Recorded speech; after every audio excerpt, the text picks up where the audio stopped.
Jubilee hills exit polls లో majority సర్వేలు చెప్పినట్లే కాంగ్రెస్ ఘన విజయం సాధించింది. కాంగ్రెస్ కు తామే ప్రత్యామ్నాయం అంటూ ప్రచారం చేసుకున్న బీజేపీకి కనీసం డిపాజిట్స్ కూడా దక్కలేదు. కేంద్ర మంత్రి కిషన్ రెడ్డి ఉప ఎన్నిక బాధ్యతలు భుజాన వేసుకుని పనిచేసిన బీజేపీ కనీస పోటీ ఇవ్వలేక చతికిల పడిపోయింది. ఇక సార్వత్రిక ఎన్నికల్లో కంటే తక్కువ ఓట్లు దక్కించుకుని 3వ స్థానానికి పరిమితం అవ్వాల్సిన పరిస్థితి దాపురించింది.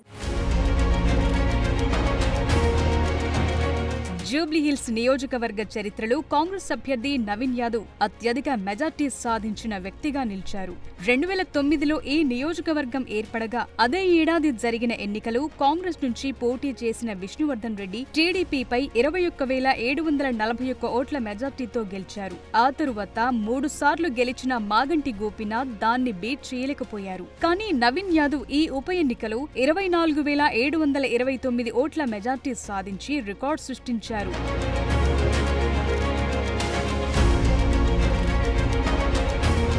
జూబ్లీహిల్స్ ఉప ఎన్నిక ప్రచారంలో బీజేపీ నేతలు పెద్ద కబుర్లు చెప్పారు. బీఆర్ఎస్ కాంగ్రెస్ విధానాలతో విసిగిపోయిన ప్రజలు బీజేపీకి పట్టం కట్టబోతున్నారని ప్రచారం చేసుకున్నారు. అంతేనా, బైపోల్స్ పోటీని మొలతాడు లేనోళ్లకు మొలతాడు ఉన్నోళ్లకు మధ్య పోటీగా అభివర్ణించారు. 1,00,000 ఓట్లున్న తురుకోళ్లకే అంతుంటే 3 లక్షల ఓట్లున్న హిందువులకు ఎంతుండాలని హిందువులంతా ఏకమై తమకే పట్టం కడుతారని చెప్పుకున్నారు. అయితే పోలింగ్ తరువాత వెలువడిన ఎగ్జిట్ పోల్స్ తో బీజేపీ నేతలంతా అప్పుడే సైలెంట్ అయిపోయారు.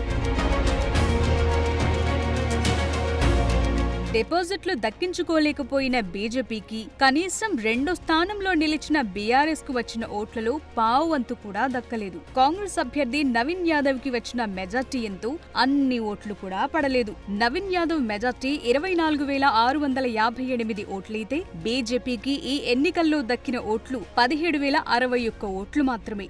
దీన్ని బట్టే జూబ్లీహిల్స్ లో బీజేపీ పరిస్థితి ఎంత దారుణంగా తయారైందో అర్థం చేసుకోవచ్చు. ఆ క్రమంలో జూబ్లీహిల్స్ ఉప ఎన్నికలో సీఎం రేవంత్ రెడ్డి జోస్యం నిజమవటం హాట్ టాపిక్ గా మారింది. ఈ ఎలక్షన్లలో బీజేపీ అభ్యర్థికి డిపాజిట్ దక్కదని ఎన్నికల ప్రచారంలో సవాల్ చేశారు సీఎం రేవంత్ రెడ్డి. చాలా ఎన్నికలలో మనం విశ్లేషించుకున్నాం, మాట్లాడుకున్నాం. నేను ఈరోజు స్పష్టంగా చెప్తున్నా, ఈ ఎన్నికల్లో భారతీయ జనతా పార్టీకి డిపాజిట్ రాదు.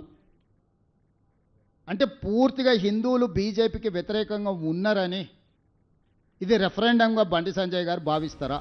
ముఖ్యమంత్రి అన్నట్లుగానే జూబ్లీహిల్స్ ఉప ఎన్నికలు ఆ పార్టీ తరపున పోటీ చేసిన అభ్యర్థి లంకాల దీపక్ రెడ్డి డిపాజిట్ గల్లంతైంది. గత ఎన్నికల కంటే ఇంకా తక్కువ ఓట్లు మాత్రమే సాధించారు లంకాల దీపక్ రెడ్డి. 2023లో 25,866 ఓట్లతో 3వ స్థానంలో నిలిచిన ఆయన ఈసారి కేవలం 17,000 ఓట్లతో డిపాజిట్ కోల్పోయారు. ఎన్నికల ప్రచారంలో సీఎం రేవంత్ రెడ్డి విసిరిన సవాల్కు బీజేపీ దగ్గర సమాధానం లేకుండా పోయిందన్న మాట వినిపిస్తోంది.